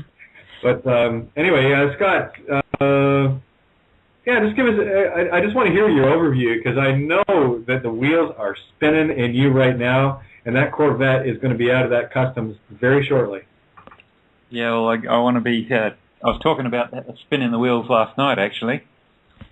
So, yes, short form birth certificate, long form birth certificate, sounds like a demand should go into the clowns who call themselves registrars, and get a copy of that, and then start nailing them for evidence of the filing in a lawful repository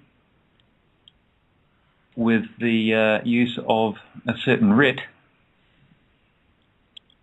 And I can imagine these guys will be scrambling left, right, and centre.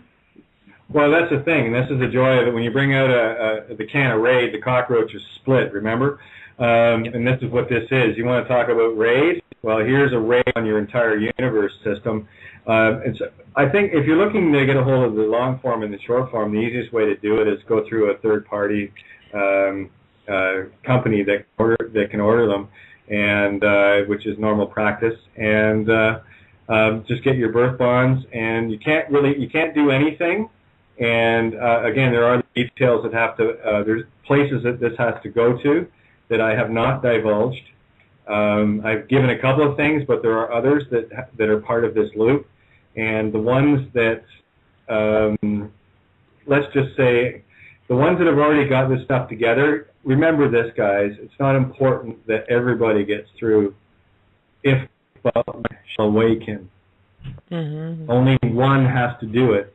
That's why only once will you ever see a judge bow to a sovereign. It'll never happen again. It only happens once. That layer got peeled. Now we're to a new layer. Now we're right down to the core, the heart, the core of this most blessed onion. All right? And that's the word, look at the word courage, comes out of 2 French words. Courage, which is heart pledge. And did you know that the tip of your nose is connected directly to your heart? And that's why the nose is the thing that leads furthest on your face. It's the most prominent feature pointing out. So you should always lead with your heart. Toucan Sam from the Fruit Loops commercials always said it. Follow your nose. What he was saying was follow your heart. Absolutely beautiful. I love speaking green language. It's so cool. Yeah.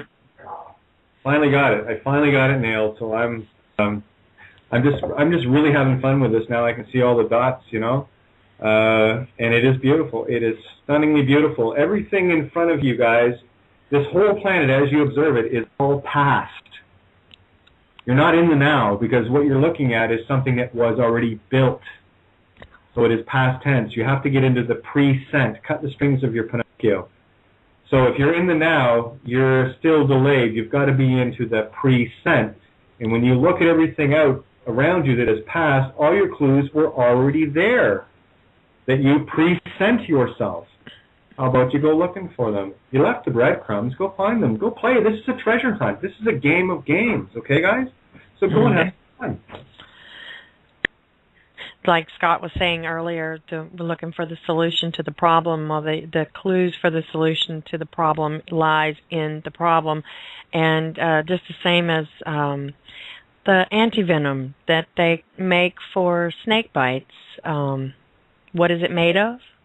Venom. The venom. And what is it mixed with? Horse's blood. Horse's blood, because horses are immune to snake bites. So... Or snake poison. So it just, the answer to our problems are lying in the problems. You just have to go and look for them, and you'll find some amazing things. Yeah, same rule applies with urine therapy. I love bringing this up because I got to tell you, if you want your third eye to open real quick, you want it decalcified literally within the week, drink your urine. Drink your urine. And I got to tell you, if you get ill, I'm talking not because of that. You won't. Trust me on this one. Your kidneys are the absolute balance of your body, and I need this information to get out as well. That is the absolute balance. And anything that is wrong with your body, your kidneys already know. Okay? So if your kidneys know what's going on, they have already created the anti-venom, and it comes out in that liquid gold that you piss your life away. And it contains stem cells. I mean, they had the reports about the making brain cells out of urine cells. What you're doing is those are stem cells that they will fix into anything your body needs. So when you're ingesting that, it decalcifies your pineal. I can't even begin to tell you where I'm at right now. Oh my God, to see the way I see now, I was blind a week ago. It's crazy. I love it. All right. Well, we got 3 minutes left, guys. So and let's get this show on the road. Yes, indeed. I was just watching the chat room, and they're all fired up right now, and it's exciting times for sure. I've definitely enjoyed the pleasure of speaking to both of you tonight, and I think there's going to be some amazing, magnificent things come out of the conversation you two have after the show. Thanks, Cindy. So, I can imagine this pre-trial hearing with that Wade hearing would shatter quite a few of the your judges would be reaching for the brown rubber safety pants. Right. And this is the thing too. You don't have to go in and try to say, well, I want your bond, I want this, I want that. No, I want a Wade hearing, guys. I want to make sure that that this out of court identification is lawful. And now you have the reason why it isn't, and no further bullshit required. And by the way, I'm a she. The voice is lower than tits would indicate. Go for it. That's for the new people in the chat room that are kind of confused. Sweet. I was waiting for it. See. Oh, we got 90 seconds left here. I'm just going to say goodnight, and you guys can Cindy, you can end off the show, but I want to thank everyone for tuning in to Syncretism Santos show, and thank Santo for having the faith to let me take over his helm for a night again. And thank you so much, Scott and Cindy, for joining me in what has probably been one of the best 2 hours of radio I've ever done. Thank you. Yes. I would also like to say thank you for all the people in the chat room who are sending Santos energy. He's not feeling too well today, so also very honored that I was asked to come on the show. And it was a pleasure to talk with you, Scott, and meet you finally. Had you in my friends list on Skype and didn't know who you were. we had some confusion there. Mm-hmm. But no, thank you, and I'm sure we'll be speaking soon. Thanks also to Santo, and I'll touch base with him shortly too. Mm-hmm. All right. Well, listen, thank you all listeners. Thank you, Scott, Cindy, and Santo, and Tony, and everybody, Miranda, and Terry, and everybody in my life. You've changed my world. Thank you so much. Hopefully I can change yours. You've been listening to Syncretism on Brains, Blog Talk Radio, Sunday night. Don't forget to join us 7 to 9 every night. There's something on Frida Reigns. Much love, safe travels. Go make it lawful. Good night. Good night. Good night. All right, we're off the air, guys, so we'll end the episode, and that way you get it. And Scott, amazing. We'll have a little chat, and I'm going to work tomorrow because I want to send this out for Christmas Eve. Of course, we're in 3 days of darkness. This is where they like to mess around, so I'm going to go into 3 days of absolute blinding light. Game on. Okay, so I'll probably catch up with you at some point tomorrow. Once I get this done, I'll make sure that all the pertinent people get the finished copy of it so they can see exactly what it is I've done. Okay? Sweet, cool. Sweet. I can't wait to see what comes out of this. Not much left to do, but it's almost there. There's a couple of little, I just want to make sure I throw the 9-inch spikes into the coffins.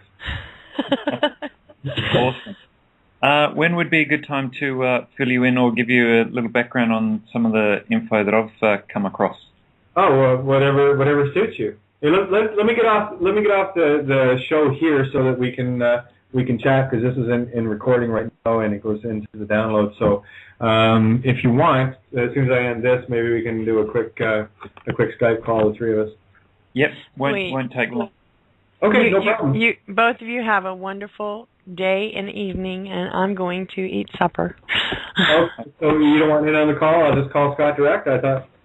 Do what now, huh? Did you not want in on the call? Yes, I do. I'll buzz you when I get back. I've just got to go grab a little bite. It's been getting cold for about an hour now, and I will be right back. Tell you what, kiddo, go eat your supper, then you call Scott and I in the conference call. So we'll wait for you. Okay, babe? Okay, wonderful. Okay. Love you guys. Talk to you shortly. All right, love you too. Bye. Bye-bye. Changed real quick, and they said, looking at their watches, kind of, yes, well, you have a nice day. We'll take the matter up with him. You have a nice day, man. And that's the power of knowledge. And it honestly, I don't want to cut you short, but I need people to get what you just said. One of the things that is happening and has been for a very long time is it costs a lot of money to program these cops. Okay, there's a lot of programming that these robots have to get put into to become the automatons that they are. And what's happening more and more is that every time they come into contact with people that actually know what's going on, that actually know how to handle themselves, the last thing they want it done is to have their cops educated with truth. So basically they're getting to a point now where they're under orders to just leave it alone and walk away from it. So that's just, you just offered up proof in the pudding of something we've known for a very long time. So carry on. Yeah, thank you. So, this was this had quite an effect on the guy who had obviously served these documents. And the other interesting one came about. Another friend had put the same documentation to the police, and was on the side of the road. He got pulled over for driving his car that was unregistered, and they started giving him a hard time, and he reverted to, oh, you can't do that, you can't do this, and you can't do that. And we spoke about it afterwards, and we said, well, we've offered these terms and conditions to the police. Surely what that means is you've said you're happy to for the police to perform whatever action that was on your fee schedule in exchange for a certain amount of money. And he went, well, oh, yeah, I suppose I can't really tell them that they can't do that sort of stuff anymore. That's like telling customers to go away. And no business does that in a hurry. So next time he was out there, he changed his tune and he went, oh, yeah, okay, you want to arrest me? Here you go, let's go. And the look on the face of the policeman was just absolutely priceless, apparently, because he didn't know what to do. He was expecting this fear-based, you have to do this, you have to do that kind of action. And when the attitude was, oh, yeah, okay, yeah, I can be arrested. Let me know when you'd like to do that, and I'll prepare an invoice for you. And the mindset change in this guy was just fascinating, and I think more interesting was the look of absolute shock and horror on the face of the policeman that someone who wanted to get arrested or who was happy to get arrested, obviously in exchange for the money, and that was an exercise in itself. But ultimately, I think they left him alone again, and you have a nice day, sir. Going back to what you said. Well, yeah, and I mean, getting on my nerves, and they would holler over for a fella to check the tags and I guess make sure he has no outstanding warrants or whatnot, and then send him on his way. He never had to show a thing. So when you empower yourself with knowledge and learn your rights and what you can and actually do and how much power you actually have and how much power they don't really have over you, it really is awakening very fast across the planet. I really appreciate the people who put this information out there. You, Santos, Scott, all of you guys are doing a wonderful job of awakening people and teaching people exactly what to do and what to say. So I'm honored to know you. Well, I'm kind of hoping to share the coup de grace for everyone tonight, especially for those, I mean, this applies worldwide, but especially for those in the U.S. Very important piece of information. Now, just in case anyone is wondering, and this applies worldwide, by the way, you have to remember this, that any law that is written through the Bar Society applies worldwide. I think 65 million or so laws. Not trying to confuse things. But something for Americans in particular, just because, people, when they see Constitution or United States versus Wade, it's more comfortable, but this applies worldwide. And given that Canada is actually owned by a United States corporation, so is Australia, by the way, this applies as well. It's called a Wade hearing, and I got this clue from Gravity Falls episode called The Time Traveler Pig, and the pig's name was Waddles. And you got to pay attention in the magic world, everything comes in threes, right? And the first thing that resonated with me was when Mabel, one of the main characters, won a pig, and she named it Waddles, and she said, Waddles, Waddles, my pig Waddles. Oh, 3 times, so let's look up the closest thing in Black's Law to Waddles. And here's what came up, boys and girls, so check this shit out. Wade hearing, 1969. It's actually from 1926 ruling. Criminal law, a pretrial hearing in which the defendant contests the validity of his or her out-of-court identification. If the court finds that the identification was tainted by unconstitutional methods, maybe kidnapping, perhaps, the prosecution cannot use the identification and must link the defendant to the crime by other means. Does it get clearer than that? Right in Black's magic book. Okay?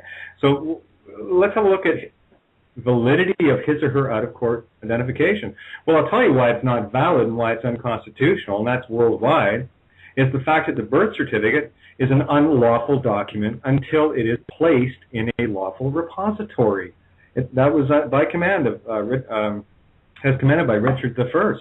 And these things are all still in place, guys. There's no such thing as a defunct law. You just got to know where to look, and you got to dig deep.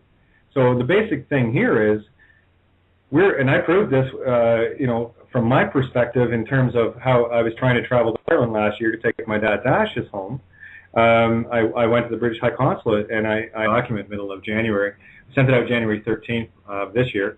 And then I sent out the default notice on the 31st. You know how they like the numbers, 31 and 13, so I like doing the mirror stuff with them, too. I play the magic with them. And on February 11th, they SWAT raided my house. So good luck with no fixed address now, guys. Enjoy. You have my cell phone, though, so enjoy. We're going to open up a few different things, a few different perspectives, and once what has been presented in that document is really self-evident to you, you're gonna finally understand the true power that you wield, and that's exactly what I was intending with it. And this one has been a couple of weeks in the making, and I got to tell you, you know where I'm getting all my clues to find my way to this? You're not going to believe this, because I figured out the matrix. I got most of the information from some cartoons, a couple of movies, and Black's Law 9th edition magic book, because it is a magic book. And I've got a document I want to share with a lot of people as well, Black's Law magic book, and they'll understand the power of it. We are living in Oz, just like you. Anyway, so what do you got going on? Well, we've had some really interesting success stories lately with some of the notices that we've been putting in. Granted, we're dealing on a real simplistic kind of level. We're not looking at the kind of stuff in this document that you shared with me. And simply all we're doing is calling out one particular level of the fraud that's going on. We got the bunch of guys calling themselves government that say they do one thing and are actually doing another. So at just that simple level, we've been calling them out on that. And a friend of mine actually recently had a situation where his daughter was driving his car, and this car was unregistered, and she was on a mobile phone, which these guys don't like. And so they pulled her over and started giving her a hard time for doing whatever she was doing. And it came out that it wasn't her car. And of course they asked, well, whose car is it? And once she told them whose car it was, these guys, their attitude changed very dramatically. And what had happened prior to that was my friend had written into the police department actually asking for evidence that they were real police and not just working for a company. Gave them a second opportunity, formalised that they were not real police and were just a corporation, sent in some terms and conditions as an offer for their acceptance. And so these guys were well aware of these terms and conditions, and of course on the side of the road, once this woman, or once the police found out whose car that they were really dealing with, their attitude. And this is the power that everyone has. Really, if you want to cut to the quick with the guys, you might as well tell them exactly what they are. They're armed thugs out doing business for other armed thugs under the guise of some corporate fiction nonsense of a uniform of a corporation that absolutely has no power except what they have in their own little programmed mind. So I just call them up for what they are. They're just a bunch of thieves. And, I would go as far as to say that, someone gets pulled over and says, well, you're obviously here to steal my car, steal money from me, because that's what you guys do. You have no interest in anything that is legal or lawful. You have you have an agenda. You work for a private corporation, and of course they are seeking profits, and the only way they can get them is to come out and steal them at gunpoint. So I hope you understand that you are, in fact, just a thief. An armed thief, and so do your best, but you might as well know what you are before you do it. And it's making them accountable peacefully in the mirror and tell them exactly what they are. They're just a bunch of armed thieves. They're pirates, long and short of it. Yeah, and the struggle that they'll go through is to get from that place where they believe that they are public servants, and then they've got to go through that struggle to get to the truth, where all of the things you've just laid out have got to register with them. And that's a journey and a half for a lot of these guys. Yeah, I couldn't agree more. Hey, Cindy, jump in, baby. Just, like I said, I'm trying to get you groomed up to be a beautiful host. Oh, I'm here. I was just, somebody was asking a question in the chat room, and I was looking for a link, and I was actually fixing to post Scott's link in the chat room also. No, I completely agree, especially on the part with the cops. They are programmed robots, and once you, I believe Santos posted a link of two gentlemen in their home had a couple police, whatever you want to call them, officers show up at their door and wanted to, they had a search warrant and they wanted to search the home to see if they had a television that was linked up to, I guess, the cable. They have a cable line tax or some sort of tax that the two gentlemen that were in the home actually knew their rights and did not allow the police to come inside their home. And it was very enlightening video, and I've been seeing a lot more of these videos coming out of people getting stopped here at routine checkpoints along the highways here in the United States, and they have their cameras ready, or video, it's either their cell phones or their video cameras ready, and they know what's coming and they know how to handle themselves. One fella in particular just flat out said, no, I will not give you my information. I will not show you my papers. I thought we lived in, a free country. Is this communist China? Are we in Mexico or what? I'm just traveling to work, and you guys are making me late. And really.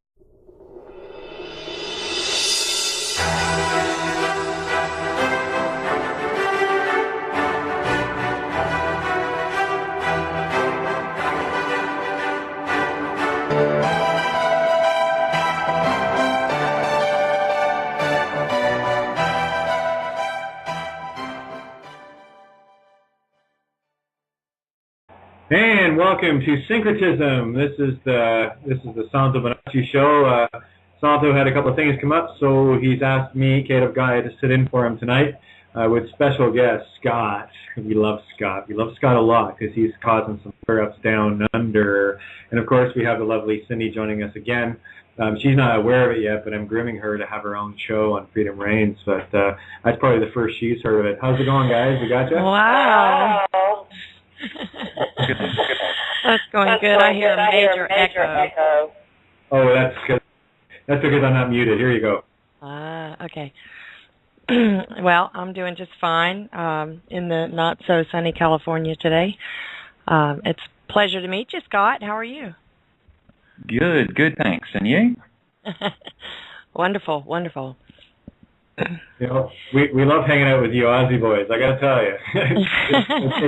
Well, we can certainly say the weather is a whole lot better down here at the moment. We've got crystal clear blue skies and not a cloud in the sky. It's probably about 25 degrees or about 75 or so at your end. And, yeah, absolutely beautiful. Nice. I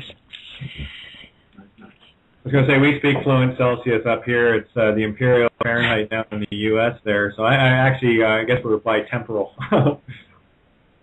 I'm getting a little better at it after spending a month in Japan and conversing with all these people from around the different parts of the globe that use Celsius. I'm getting better at it.